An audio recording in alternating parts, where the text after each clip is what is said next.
Hello and welcome to another Facts and Dimensions tutorial video. In this video I'm going to show you how to use the FD Data Sync SIS package we've created.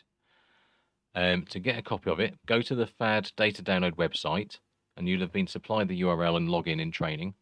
Download the file FD Data Sync for FAD Customers v3 zip file and add it to a new SIS solution. I've already done it here. Created a new SIS solution, right-clicked on SIS packages, add existing package, 3 dots, and I went to select the DTSX file I unzipped, and it adds a copy to the solution. What I'm now going to do is show you how to use it. First of all, edit these connection managers. So in here, you're going to set the destination. So I want it to go into this server here.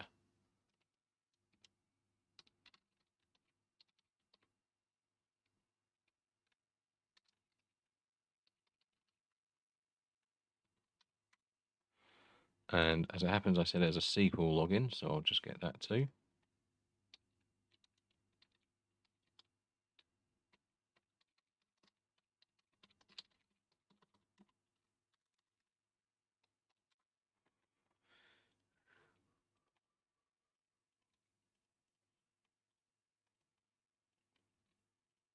And then select the part of the database that you want to go to too. Then do the same here. The reason we've got an OLEDB connection and an ADO one is because they have different features and I need both of them in the SIS package.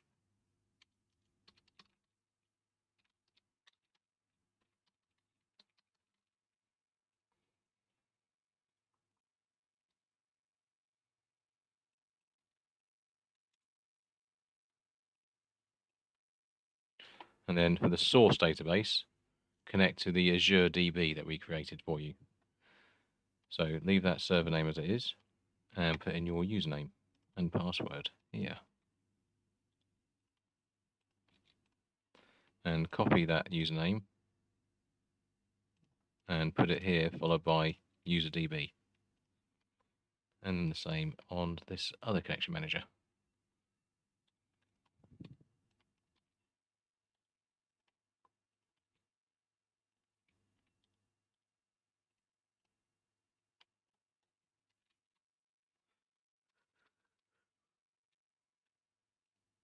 There we go. Then over to parameters. First of all, you'll notice that there's, other than table name and table schema, which is the ones that you two need, that you'll all need, there's all of these other parameters. Because we're hard coding the connection manager properties, we'll set these to false.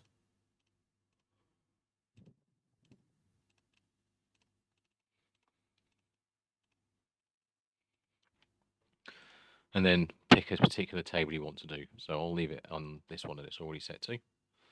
And then click play on the package. Now, if you do get a failure, it is almost certainly a permissions issue. You need to have a user that has the rights to create tables, schemas, and write into those tables. So let's just refresh that list of tables. And there's the table I asked for. And also there is a log table too. And that log table tells me the table and the day of transfer when it actually happened. This is an actual useful date because you'll need this when you're building up a table of the list of tables that you want to update, because you'll use this date here to see when you last updated it, and you'll want to compare it to the date when it was last updated in Azure. And to find that out, first of all, you'd use all available tables to see which underlying table, database the table belongs to. And that's, you can see that here. These tables are in the UKHF database, so you'll be wanting to look in these UKHF release details schema. Like this one here, that's held in the UKHD database, so you'd want to look in these tables. So for UKHF, you'd look at this particular table, release details by dataset, and query on the schema name and table name, and this uploaded date value to compare against the one in your log. And for UKHD, you'd want to use this one, which has got a date of transfer And for the other little databases, such for example Met Office, that just has a single table with a single row that tells you the date that it was last updated, which for this one was about half an hour ago. So that's how you would work out what tables you want to load. And what use is that? You would actually want to create a second package that calls this package, passing to it the parameter values. I'm going to do that now so you can see how I would do it. There is, of course, many ways of doing this, so I'm just going to demonstrate a way. So I've made a new package, and first of all, I'm just going to demonstrate running the other package from this package and passing a parameter to it. Here we are, execute package task. I'll need to create two new variables to store what I want to pass to it. I'll do that now.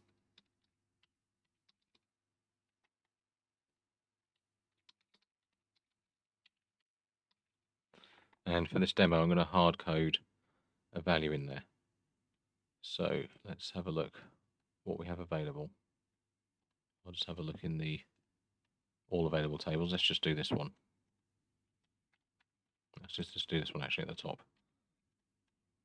That's the schema name. That's the table name. So table name, chief complaint ECDS, table schema, A&E attendance.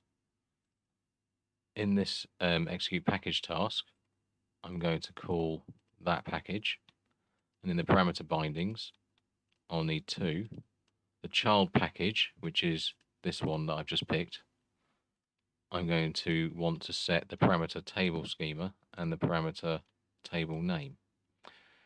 And I want to bind to it from this package those two variables I just made, table schema and table name. Now, if I run this package, it will execute the other package. So you can see this one is running, and what it's doing is it's running this one. So if I now have a look what's in the database now, there's that table I just added.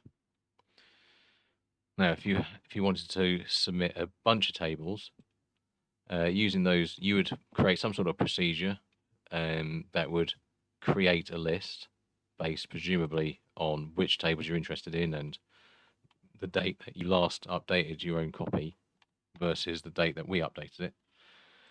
But for this example, I've already made a manual list where I've just put in a couple of tables. And I'm going to use that. So I would expect you to write a procedure to fill this table in each time.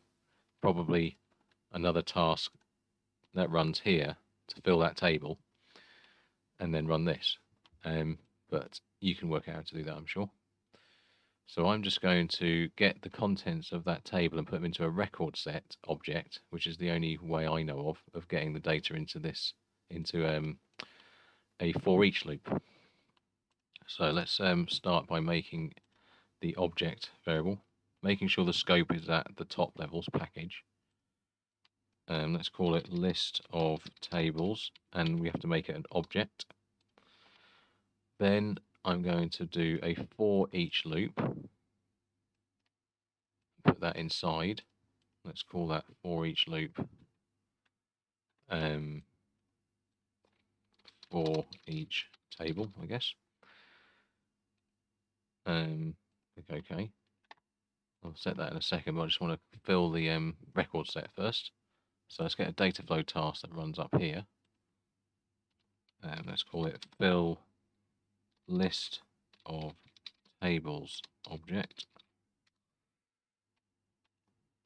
And in that data flow, the source, I just pick an OLEDB source. There we are.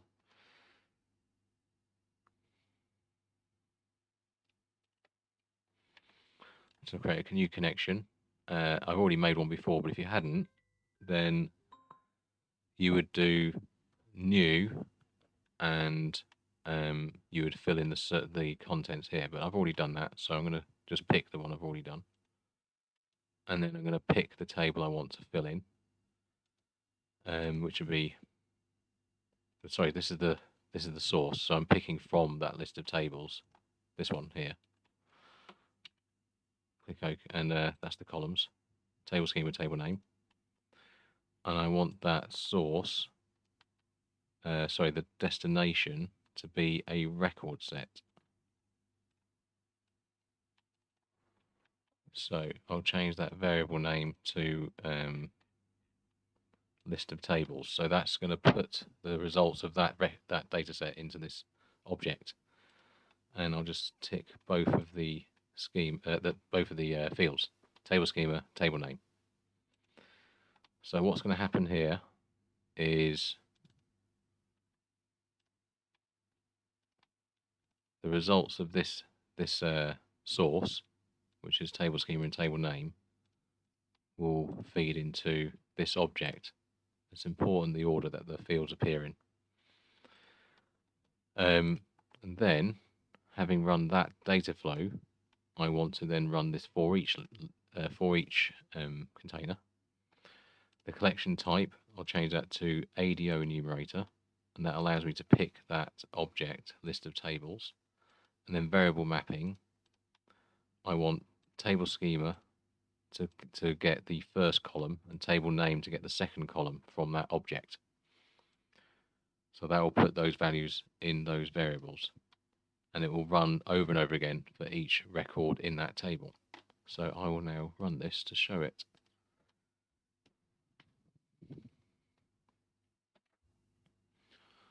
So it is running for the first data table, and now it's running again, so you see those oranges, for the second table.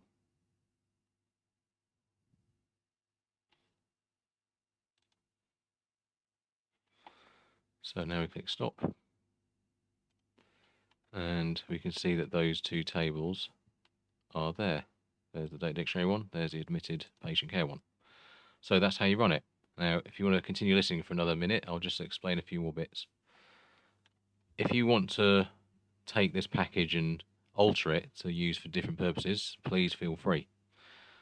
I'm particularly pointing you to this task here, which is a C#.NET script task. It uses the SQL bulk insert feature in C#.NET. It's a really useful feature because with that one, you can actually pass into it a dynamically created select statement and a dynamically created destination statement, which I'm creating here. So although this system is designed simply to do a complete replace of the table over and over again, you could, if you wanted, if you're doing very, very big fact tables, and as you know with fact tables, we're just adding more data all the time, you could alter it so that this select statement also has a where clause based on what new data there is. But feel free to edit it to your heart's content. That is the whole video. Thank you very much. If you do get stuck, please ask us on the forum and we'll happily help you.